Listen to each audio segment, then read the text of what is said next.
necessidade, e isso serve para qualquer anemia, sempre que você tem anemia existe uma necessidade, a medula ela tem que ter como compensar isso, né? Ela não vai compensar porque ela não tem os substratos necessários à produção de célula, né? Não adianta haver a necessidade se não tem lá o B12 ácido fólico para maturar, ajudar a maturar o DNA e produzir célula, né? Seria o mesmo raciocínio para deficiência de ferro, né? Não adianta ter a necessidade e não ter um ferro para sintetizar a hemoglobina, tá? Então é isso que acontece, né? Apesar da necessidade, o organismo não dispõe dos substratos básicos, né? Das substâncias necessárias para a síntese celular. Então, dessa forma, não existe esse mecanismo compensatório, tá? Vamos lá. Então, o segundo aqui é um caso clínico de uma paciente que vem com um histórico de diagnóstico pronto, o diagnóstico dela está pronto, tá? Mononucleose infecciosa, ok? Então, ela está com esse diagnóstico, fez alguns exames no primeiro atendimento, né? Onde a gente vê níveis normais de hemoglobina, de hematócrito. A série branca, ela mostra para nós uma leucocitose, né? Com predomínio de linfócito, compatível com o quadro clínico aqui, ó, infecção pelo Epstein-Barr vírus, tá? Uma PCR levemente aumentada, também compatível, tá? E ela já chegou com o diagnóstico pronto, né? IgG e IgM positivos, ok? Então é um método indireto de diagnóstico. Você pesquisa anticorpos contra o vírus, né? Ela está em fase aguda pela presença do IgM, ok? Muito bem. Mas o que aconteceu com ela? Nos últimos dias, ela apresentou melhora dos sintomas prévios, dos iniciais, mas ela começou a evoluir com cansaço, fraqueza e adinamia, tá? Ao exame clínico, o que foi visto? Mucosa bastante pocorada, icterícia que não tinha, né? Um leve aumento da frequência respiratória, taquicardia, né? Ok? Esse baço aqui não tinha não, né? Acho que eu não coloquei ele não.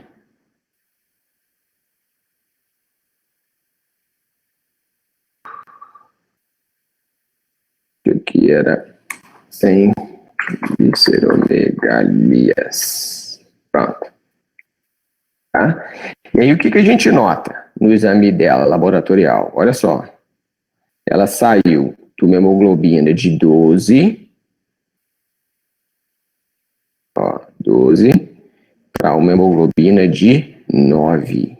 Opa, uma anemia aguda, hein? Uma anemia aguda, ok? Uma anemia aguda que não alterou os índices hematimétricos, né? Realmente não é esperado que uma anemia aguda altere índice hematimétrico, não dá tempo, né? E a gente vê que o leucograma, ele mantém ainda uma leucocitose discreta, mas nada de muito importante, né? E além disso, o que foi visto? 5 eritroblastos em 100 células contadas, tá? E a PCR mantendo-se ainda um pouco elevada, ok? Então vamos ver, descrever as alterações laboratoriais. Ela inicialmente vinha com o quadro de leucocitose, às custas de linfocitose, né, compatível com a suspeita clínica de infecção pelo Epstein-Barr vírus, uma PCR aumentada num nível que também é compatível com a infecção viral, né, a gente viu que, apesar de não ser regra,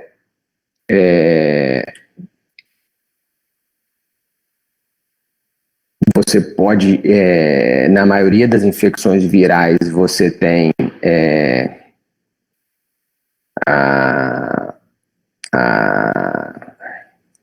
a PCR nesse nível, né, próximo a 100, e para finalizar aqui, a gente tem a sorologia fechando o diagnóstico, né, nível de IgG-IgM próximo a normal, bem acima dos valores de referência, tá? O que aconteceu depois?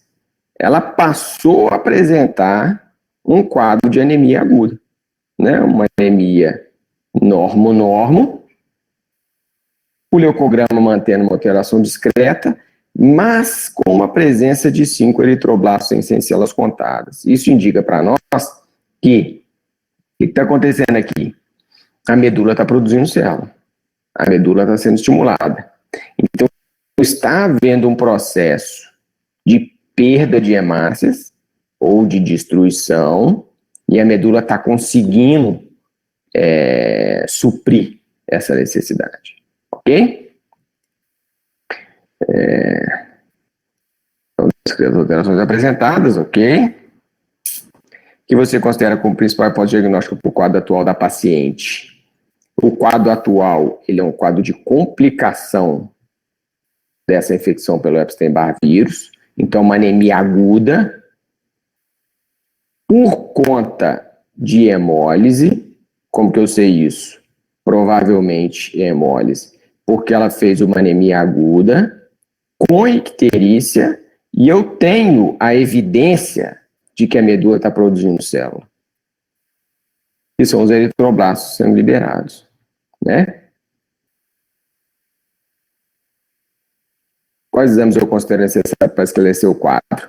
Então, se a minha suspeita, ela já tem um diagnóstico de infecção pelo Epstein-Barr vírus, e após esse diagnóstico ela evoluiu com uma anemia hemolítica aguda, meu diagnóstico principal é uma anemia hemolítica de origem imunológica, tá? Então, para eu fechar esse quadro, eu preciso dos marcadores de hemólise, eu já tenho praticamente todos aqui, mas eu preciso para confirmar o quadro, né? Dosagem de bilirrubina, LDH, aptoglobina e a contagem de reticulócitos, e preciso do cumbis direto, né? Que é o anticorpo grudado na membrana da hemácia, ok?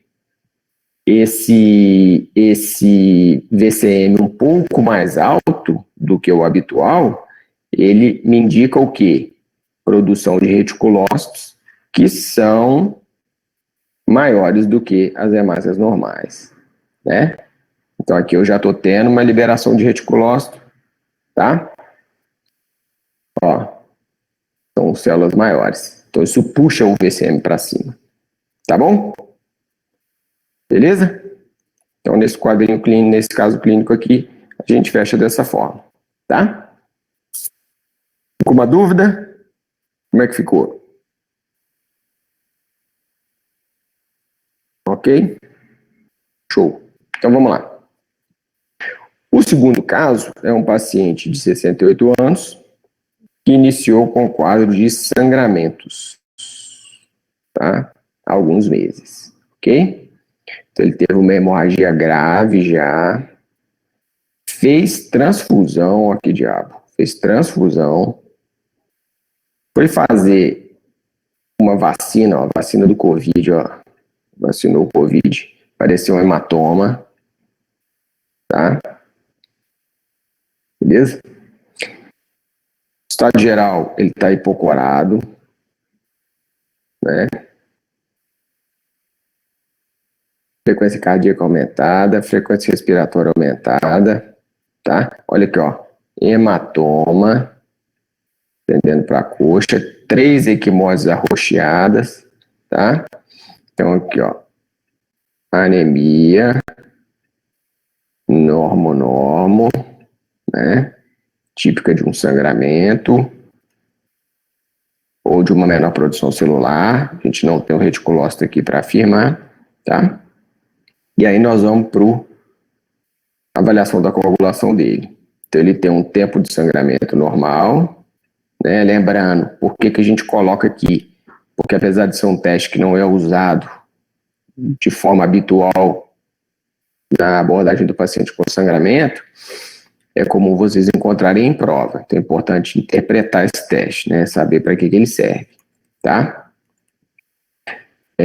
A gente tem aqui um TAP normal e um PTT alterado que não corrigiu com ensaio de mistura, tá?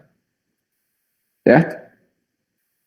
Então vamos lá. Caracteriza o distúrbio de hemostasia apresentado pelo paciente. A caracterização ela é clínica, né? Então ele realmente tem um distúrbio de sangramento, tá? Que foi visto no exame clínico, os as alterações, ou hematomas, equimoses. E tem na história clínica o relato das alterações, sangramentos importantes. É um distúrbio adquirido. Ele começou com esse distúrbio há cerca de 4 meses, né? E ele já tem 68 anos. Então, é um distúrbio adquirido. É um distúrbio de hemostasia secundária, né? Então, ele tem hematomas, equimoses, sangramento muscular, não tem petequias, não tem sangramento pequeno, não tem sangramento após pequeno trauma, tá?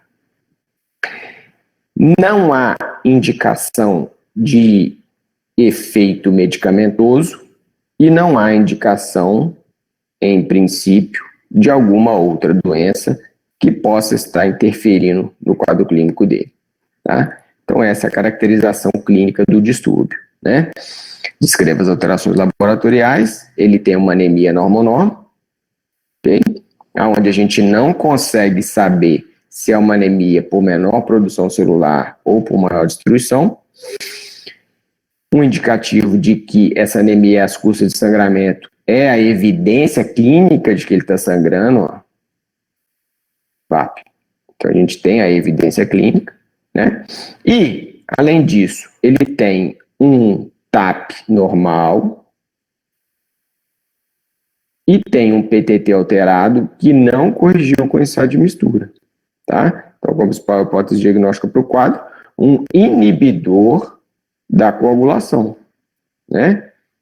Que afeta o PTT e não afeta o TAP. Então, a gente está falando de um inibidor de fator 8 ou fator 9, mais raramente fator 11, tá? Não pode ser o inibidor do fator 12, porque o inibidor de fator 12 não sangra, nem inibidor de pré-calicreína, nem de cianogênio, tá? Porque eles não sangram. Então, só pode ser inibidor de 8, 9, mais raramente de 11, né? Quais exames eu preciso para esclarecer o quadro? Pesquisar esses inibidores, tá? 8, 9 e 11, ok? Beleza?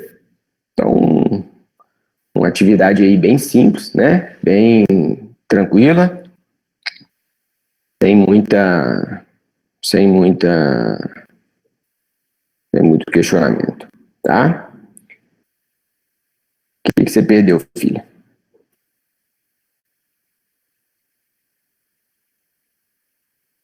Qual questão que você fala?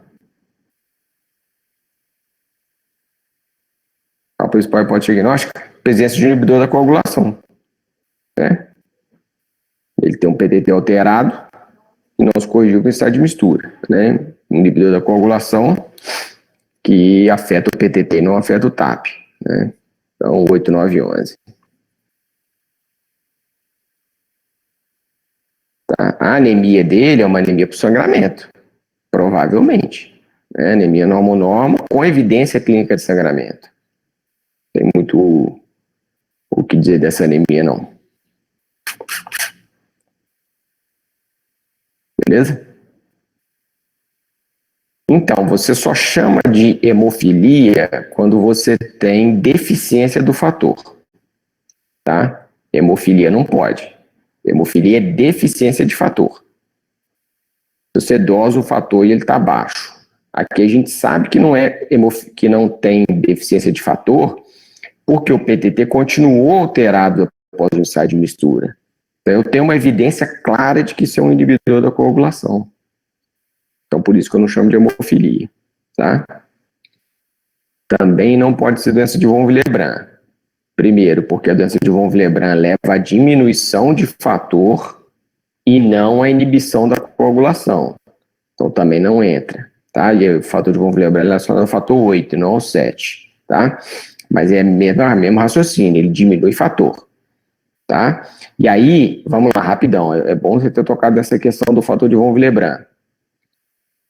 A gente teria aqui, né, como é que seria esse raciocínio? Eu teria eu teria um PTT assim, PTT alterado, corrigiu no ensaio de mistura, tá? E numa questão de prova, eu teria isso aqui, ó. Mais ou menos, tá? Isso aqui caracterizaria para mim uma doença de von Willebrand. Um PTT alterado, corrigiu com ensaio de mistura, ou seja, deficiência de fator. Nesse caso aqui, é uma deficiência de fator de von Willebrand que diminui a quantidade de 8, porque ele estabiliza o 8, e tenho ainda um tempo de sangramento alterado.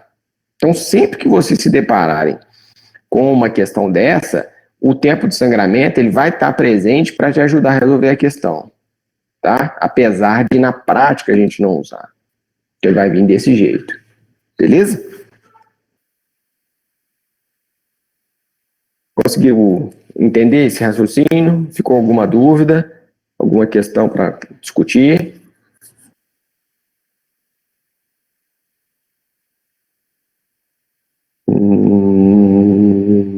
Não, não, não. Pode fechar aqui. Tá, questão essa aqui.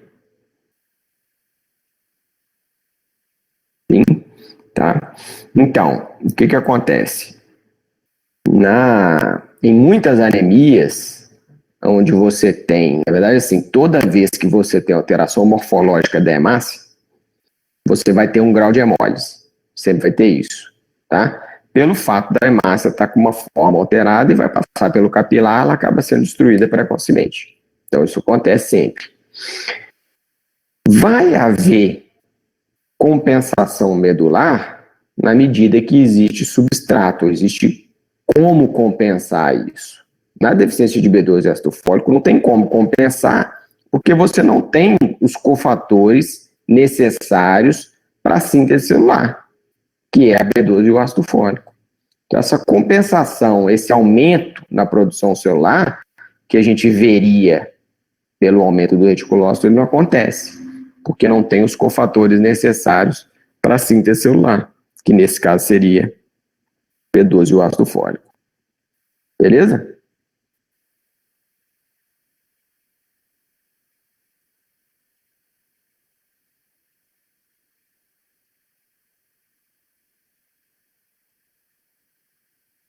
Calma aí. Vamos lá, vamos matando um por vez. Matamos a questão 1.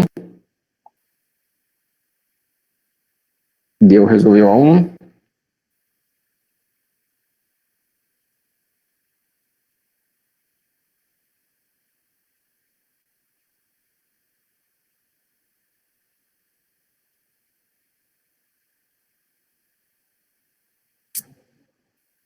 Na verdade, assim, eu não sei se é reposição alimentar, né? O que eu posso dizer, porque, por exemplo, na deficiência de B12, na maioria das vezes eu não tenho problema alimentar, problema de absorção, né? Ácido fólico, sim, né? O fato tá faltando um dos dois ou os dois, e a medula tem uma necessidade de aumentar a produção celular, mas ela não consegue porque ela não tem esses cofatores, né? Estão em falta. É por isso que não aumenta a produção de célula e eu não vejo aumento nos níveis de reticulócito. Beleza? Então, deixa eu voltar aqui, então. Show. Tá aqui, beleza. Tá, von Willebrand. Questão da hipótese de diagnóstico, tá, teria que alterar primeiro em um distúrbio adquirido, não? Vamos lá. Vamos voltar aqui. Eu altero o TAP em duas situações. Quando eu tenho um distúrbio do fator 7, isolado,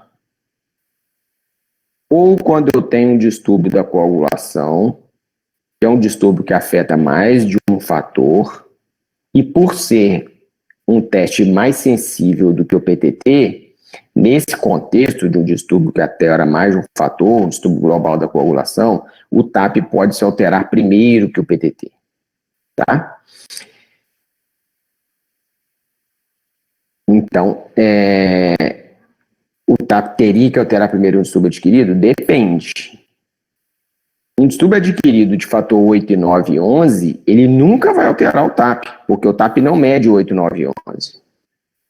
Ele vai alterar se afetar o fator 7, ou se afetar, por exemplo, o fator da via comum, fator 5, fator 10.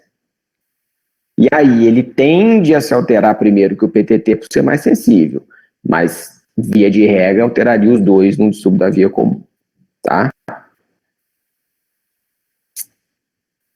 Deu?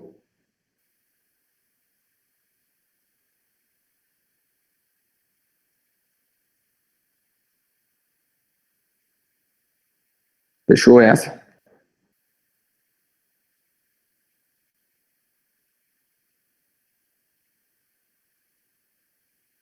Fator, o que é o fator diagnóstico? Como assim? Uma doença específica? A hipótese? A hipótese diagnóstica é um inibidor da coagulação, presente um inibidor da coagulação.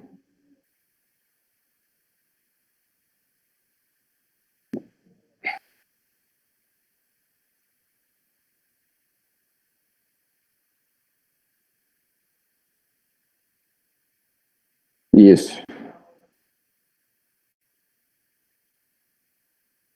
Qual doença?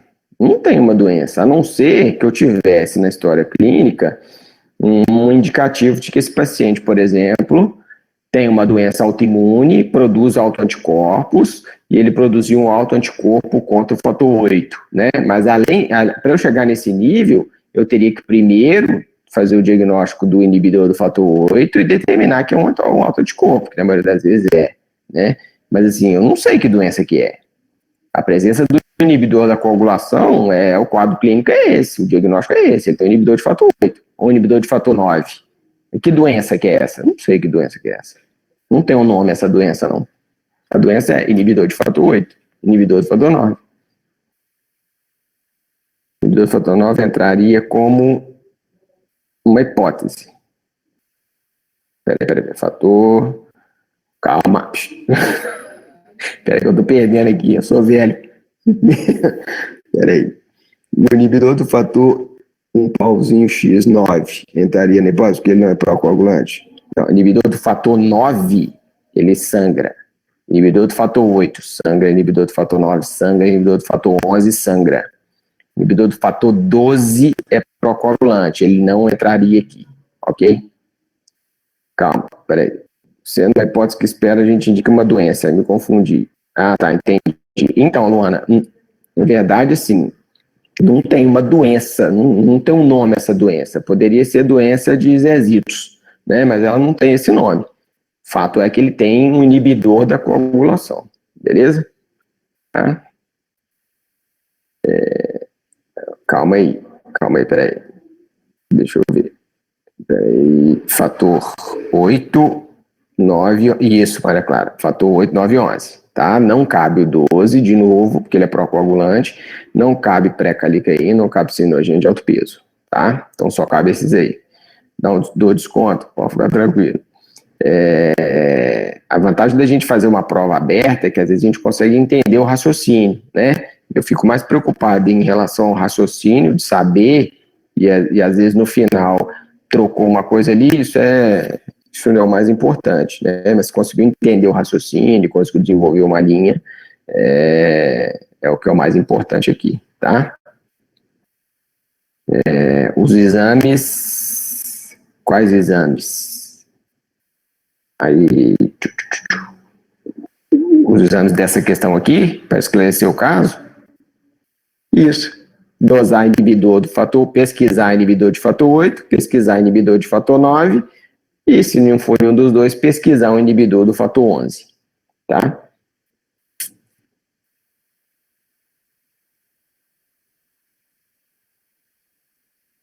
Tromboelastograma, não. Tá? O tromboelastograma é um teste que você faz uma avaliação global ali do sistema da coagulação.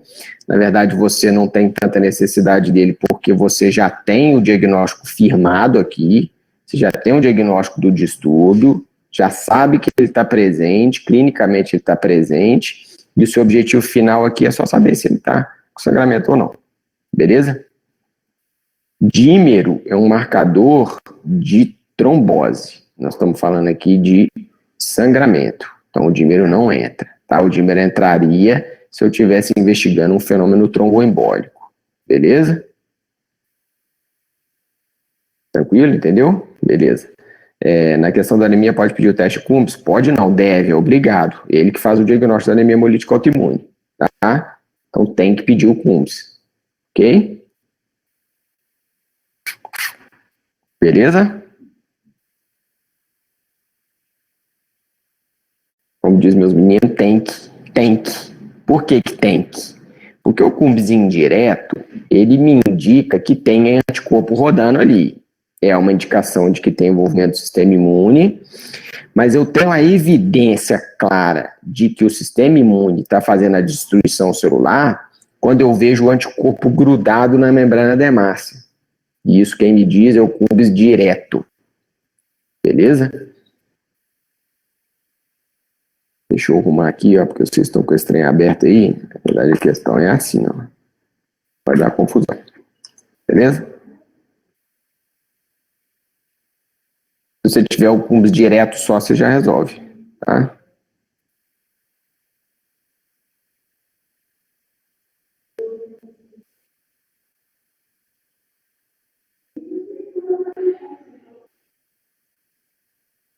Beleza? Pode pedir os dois, tá? Mas aquela evidência objetiva é o direto. Beleza?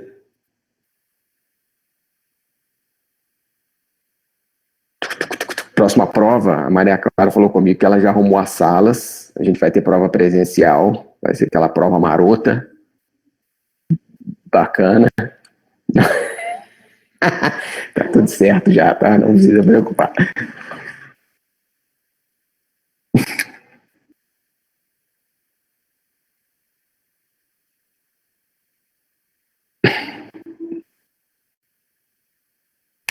Deixa eu jogar mais um. Nós estamos com as correções pendentes aqui, né?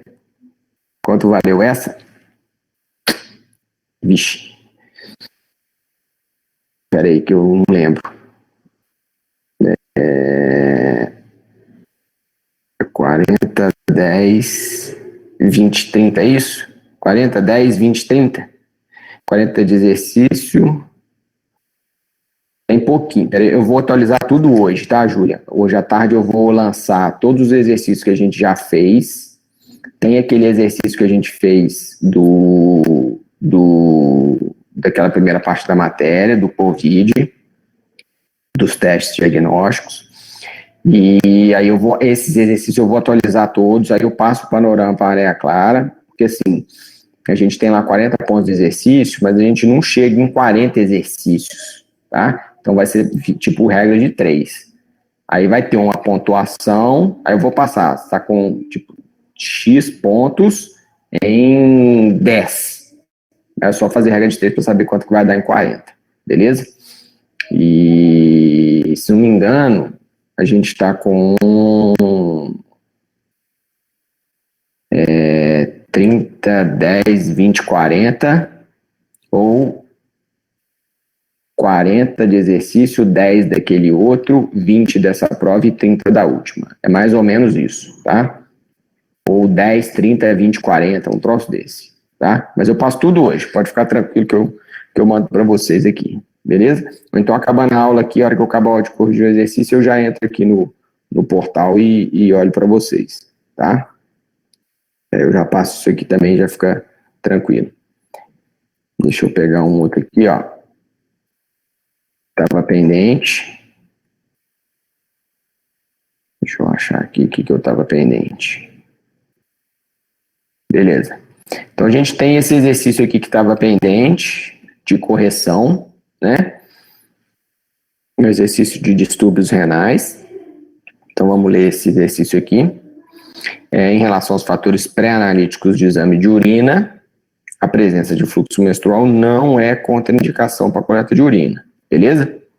Então, você vamos dizer assim, seria um alerta, né? Ou informar ao laboratório ou ao médico de que estava menstruada quando fez a coleta da urina, né? Porque vai haver uma presença de hemácia pequena, mas ali você vai minimizar essa presença de hemácia, sabendo que existe um fluxo menstrual no dia da coleta, tá?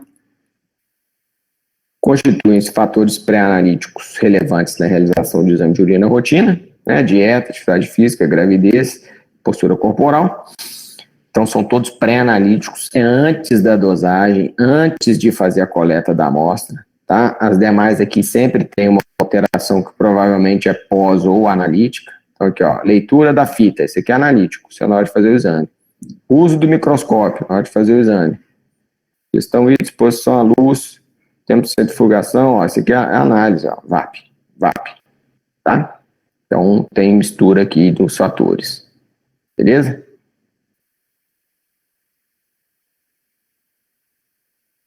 Peraí que eu volto. Peraí, deixa eu ver aqui, ó. Volta na primeira. Volto. Beleza. Tá? Então, qual que é a dúvida aqui? Vamos por partes aqui, ó. Tá. Qual que é a dúvida aqui, Fernanda?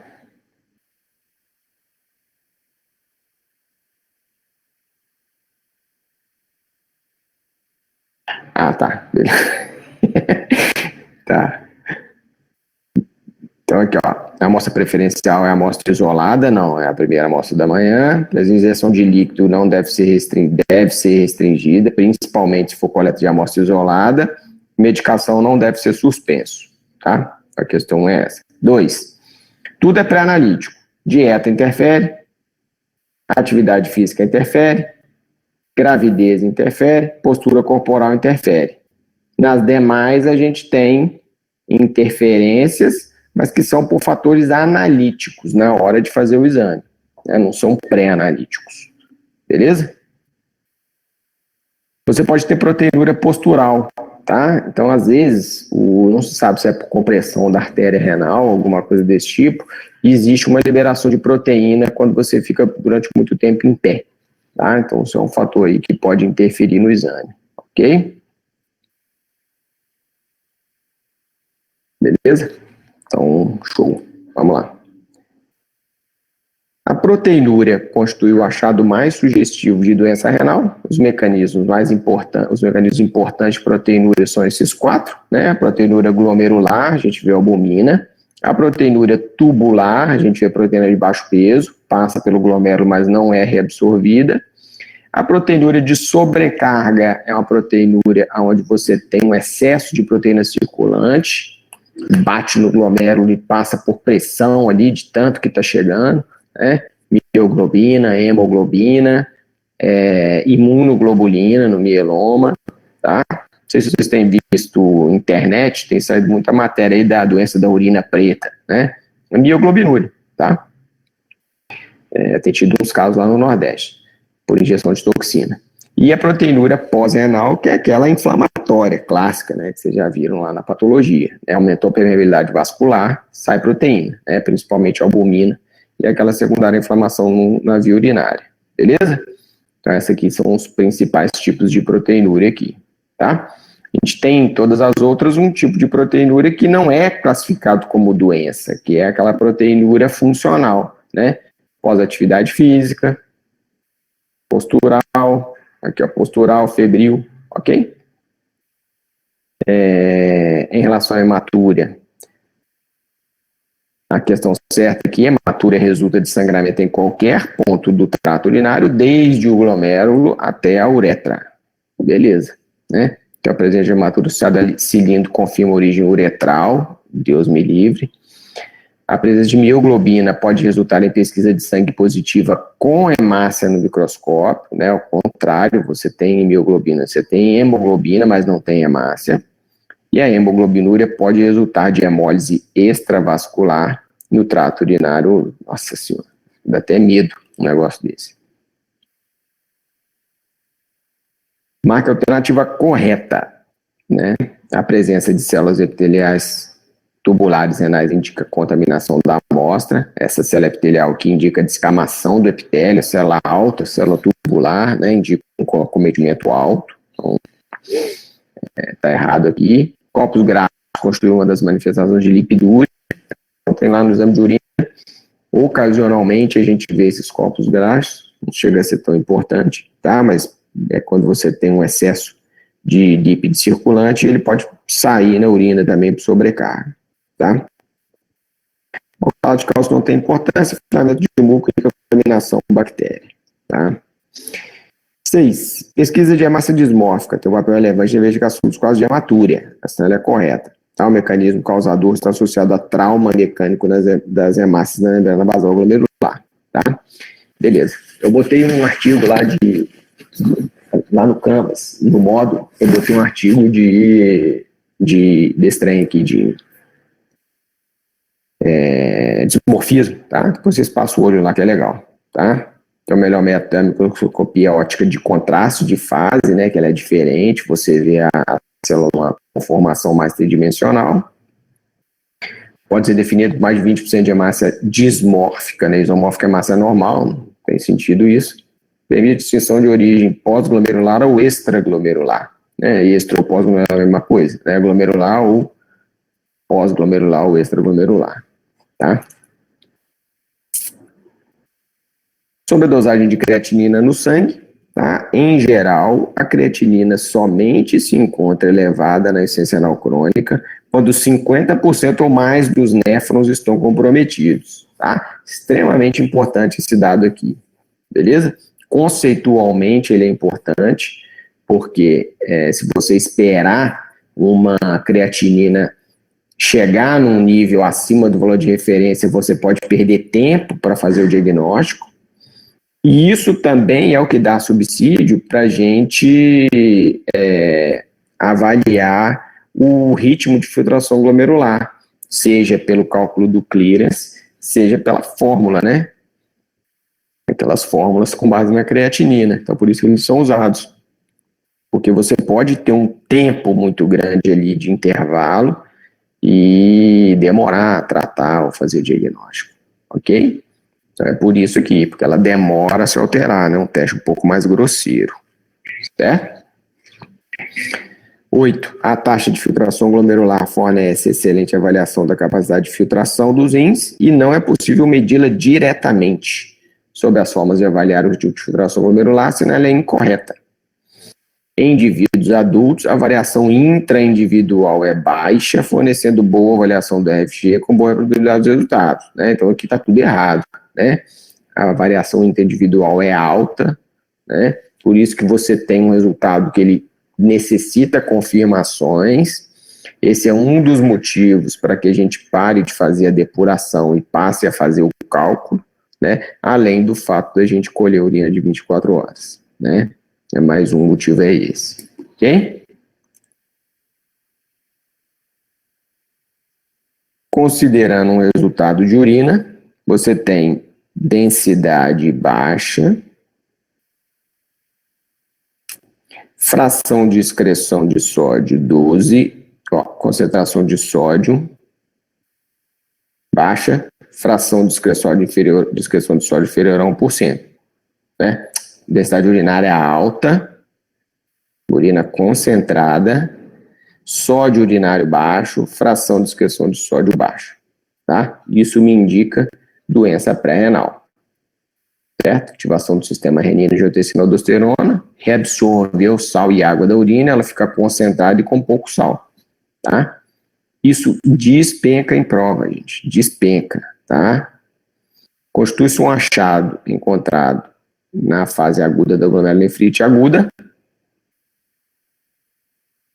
hematura, né? Considerando que a glomerulonefrite, ela cursa com a síndrome nefrítica, é inflamação, você não tem alteração de albumina normalmente, porque a proteinúria não é tão intensa, a proteinúria é abaixo de 3,5 grama, e o edema tende a ser um edema que não é decorrente da perda proteica, ele é mais dependente da retenção de sal e água, então tende a ser um edema localizado em locais onde o sal se acumula, ok? Mais uma, não, acabou, beleza? Deu esse aqui? Alguma dúvida nesse exercício? Podemos passar? Como ficou? Pode, pode, pode. Tudo certo, show.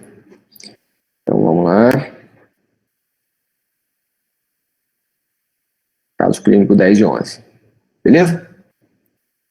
Vai dizer que é um caso onde a gente tem um menino, uma menina de 4 anos, com febre e dor nas costas.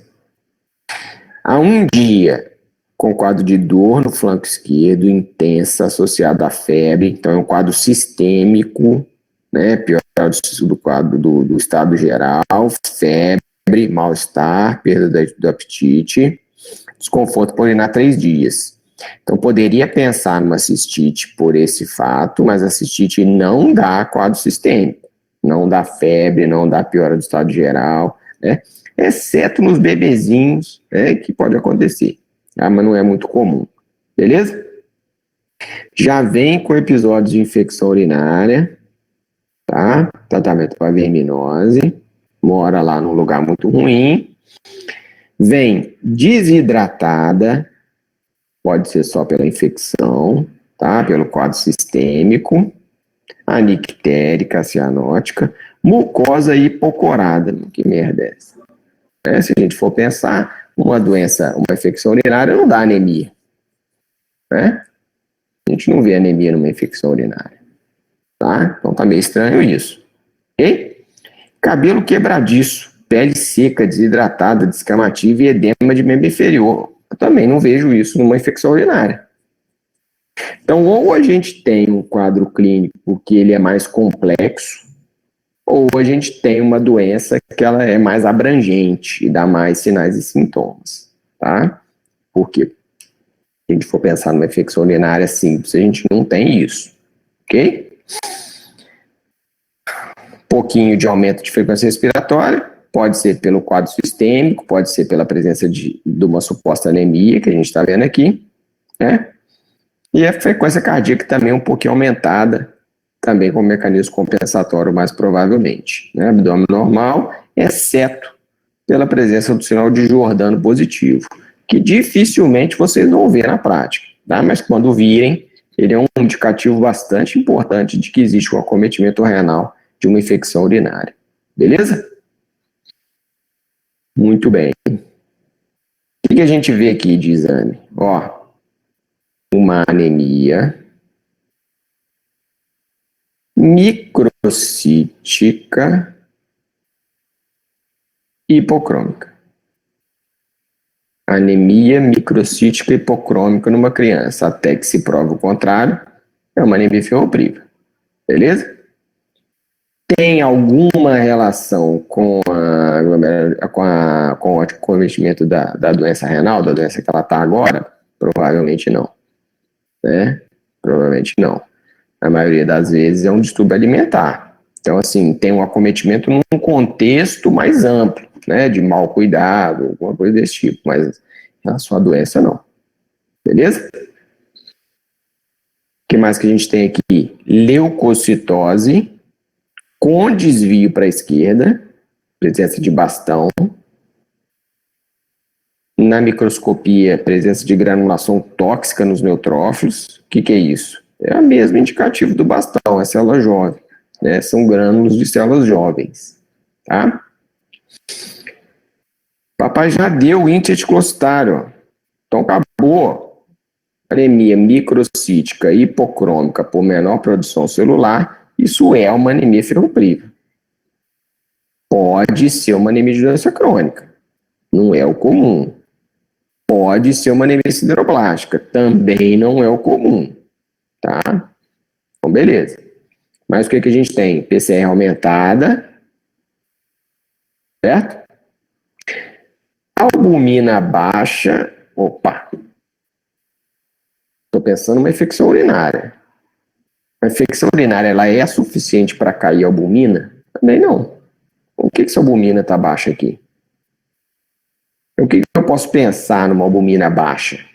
Num contexto de uma criança onde vem com histórico de quadros infecciosos prévios, verminose, mora mal, deve comer mal, eu penso muito mais num quadro de desnutrição, de não produção de proteína porque não tem substrato, do que numa outra coisa. Certo? E os demais exames aqui solicitados sem que exista uma necessidade importante. tá? E aí a gente tem ainda um EAS, que é o teste de triagem, e ele mostrou para nós a presença de proteinúria, tá? Proteína essa, que pelo contexto, provavelmente proteína pós-renal, pouquinho de hematúria, nitrito positivo, ou seja, é uma bactéria gram-negativa, é um bastante gram-negativo, tá? Tenho aqui a evidência de que o quadro é inflamatório infeccioso, que é o leucócito, com flora microbiana aumentada, tá? Então, quais as hipóteses diagnósticas que eu tenho? Uma infecção do trato urinário, que ascendeu e atingiu o rim, certo? Associado a uma anemia ferropriva, mais provável, e associado a uma desnutrição. Que não é só a albumina que está me dizendo isso. Eu tenho aqui cabelo quebradiço, pele seca, desidratada, descamativa e edema de membro inferior. Beleza? Então eu tenho aqui vários comemorativos para eu fechar esse diagnóstico, né?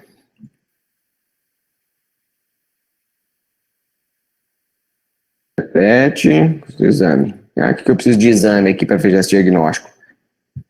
Da infecção do trato urinário, eu tenho o EAS, que é a triagem, preciso da cultura, né? Para eu saber que bicho que é e que antibiótico que eu vou usar. Para anemia ferropriva, preciso da ferritina. Como ela está num quadro sistêmico, pode ser que a ferritina não me resolva o problema, porque ela é um reagente de fase aguda, ela pode estar mais alta do que o esperado. Então eu posso usar a ferritina e se eu não conseguir fazer o diagnóstico com a ferritina, eu uso a cinética do ferro. Ferro sério, capacidade de saturação. Beleza? E mais o quê?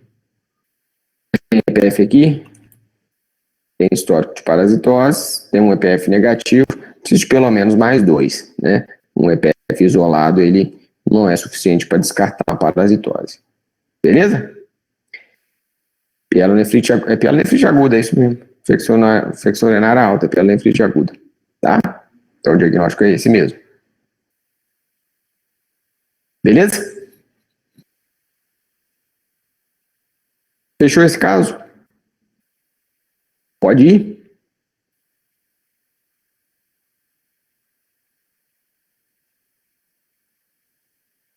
Diagnóstico diferencial aqui entraria infecção urinária baixa, com sei lá o quê. Não tem muito diagnóstico diferencial aqui não, tá? Uma síndrome nefrítica, por conta do edema e uma coisa desse tipo, tá? Poderia entrar a síndrome nefrítica aqui com um diagnóstico diferencial. Beleza? O tumor, ele poderia entrar principalmente se você tivesse uma massa palpável, tumor de vírus tumoral maior, né? Não sei se ele chegaria a dar tantas alterações clínicas assim, mas é um diagnóstico diferencial que pode ser feito, né? Especialmente pela piora no estado geral, vamos botar aqui que ela não teria esse quadro, esses dois quadros aqui de anemia e de desnutrição por ingesta, e seria por consumo, né? Poderia entrar assim, beleza? O caso clínico 11, então a gente tem uma outra criança aqui, um menino de 14 anos, né? Com inchaço no olho há um dia, tá? Relata que há um dia acordou com um discreto edema nos olhos, nega quadros semelhantes anteriormente, relata episódio de gripe há 14 dias, né? História familiar, história pregressa, nada de importante. Ao exame clínico, edema de membro inferior, presença de lesões eritematosas e eritematocrostosas na pele dos membros inferiores, né? Laboratorialmente, o que a gente encontra? Um hemograma normal, né, exceto por uma leucocitose discreta, tá? às custas de neutrófilo. É uma leucocitose com neutrofilia, sem desvio, né? PCR pouco alterada, creatinina um pouco aumentada, ou seja, principalmente nesse contexto de um menino jovem, essa creatinina alterada ela é importante, né? Não é o esperado. A gente tem ainda outros marcadores aqui, que é o que? Albumina normal, tá? E o exame de urina rotina, que é um exame que não me mostra infecção, mas ele me mostra um acometimento renal da via urinária, né, vamos dizer assim, com leucócito, com hemácia, tá? E com proteína. E eu tenho um nível de proteinúria de 2,3 grama em 24 horas, tá? Beleza? Então, qual que é o meu hipótese diagnóstico principal? Eu tenho um quadro de edema, tenho um quadro de hipertensão, proteinúria, hematúria, cadê? Albumina sérica normal, colesterol normal. Eu tenho um quadro sindrômico aqui de síndrome nefrítica. Beleza? Tá? Então, eu tenho um quadro de síndrome nefrítica. Ok? Posso estender isso para uma síndrome nefrítica secundária a um quadro infeccioso ou pós um quadro infeccioso, com diagnóstico diferencial em outras possibilidades de síndrome nefrítica, pós-lúpus, nefropatia por IgA, série de causas, tá? Mas eu tenho aqui uma síndrome nefrítica, beleza? Alterações laboratoriais a gente já viu. Que exames eu considero para o esclarecimento do caso, tá? O que me leva aqui a pensar numa síndrome nefrítica pós-infecciosa? Na história clínica, ele tem uma história de doença prévia, de gripe a 14 dias, tá? Eu poderia pensar no quadro estreptocócico, né? Tem um quadro gripal, um cometimento de via aérea superior, e esse estreptococo leva ao quadro renal. Mas no exame laboratorial, eu não tenho a streptolizina O. A streptolizina O, ela é um anticorpo que a gente produz em resposta à infecção pelo streptococo, mas em resposta ao streptococo de orofaringe. Ele tem um outro indicativo de infecção pelo streptococo, que é o streptococo de pele, ó. Cadê ele? VAP. Presença de lesões eritematosas e eritematossas. Esse streptococo aqui, ele não altera a streptolizina O. Ele altera um outro teste chamado anti-DNase B. Eu precisaria da anti-DNase B para fazer o diagnóstico dessa infecção de pele pelo streptococo, para eu fechar o meu quadro de glomerulonefrite aguda difusa pós-streptocócica por um streptococo de pele, tá? Levando em consideração que eu tenho mais um indicativo de que ser um quadro pós-infeccioso, pelo fato de eu ter C3 baixo com C4 normal, tá? Ativação do complemento pela via alternativa, beleza? Indicativos, né? Eu não posso confirmar nada com isso. Tem ali algumas indicações. Ok?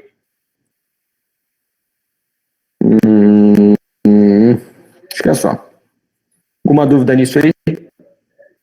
Nesses casos? Esse último aí? Alguma questão para esclarecer que não entendeu bem? Como é que tá?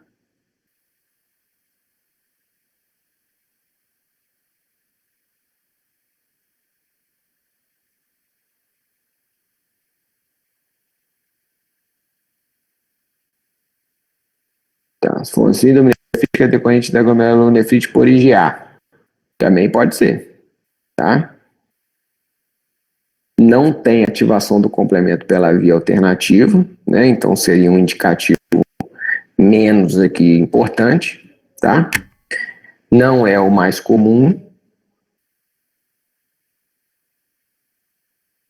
Que pede para IgA, glomerulopatia por IgA.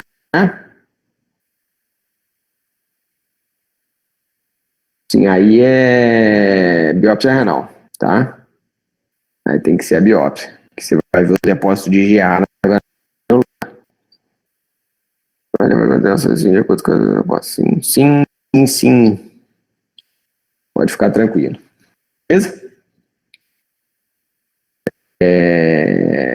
Pessoal, nós vamos continuar a matéria na semana que vem e a gente vai fazer um exercício grande de eu vou aberto para ti.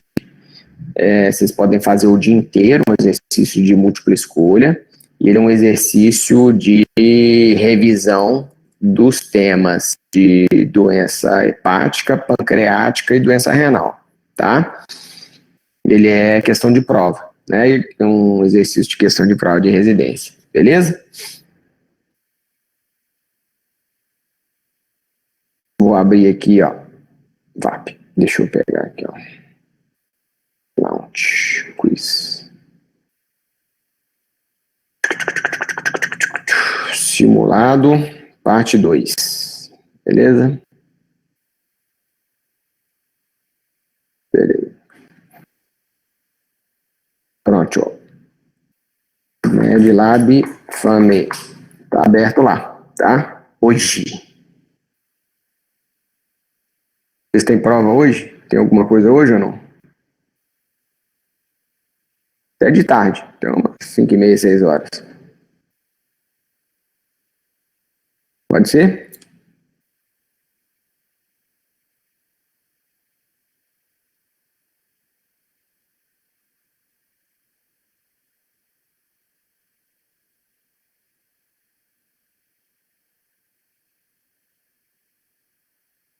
Beleza?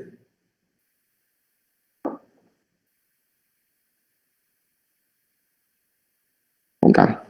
Então tá aberto lá. Se alguém quiser tirar alguma dúvida, esclarecer algum ponto, eu vou ficar aqui no chat, tá? E vou deixar esse exercício aberto até de tarde. E na semana que vem a gente dá continuidade, fechando aí com os temas metabólicos. Beleza? Até semana que vem, então.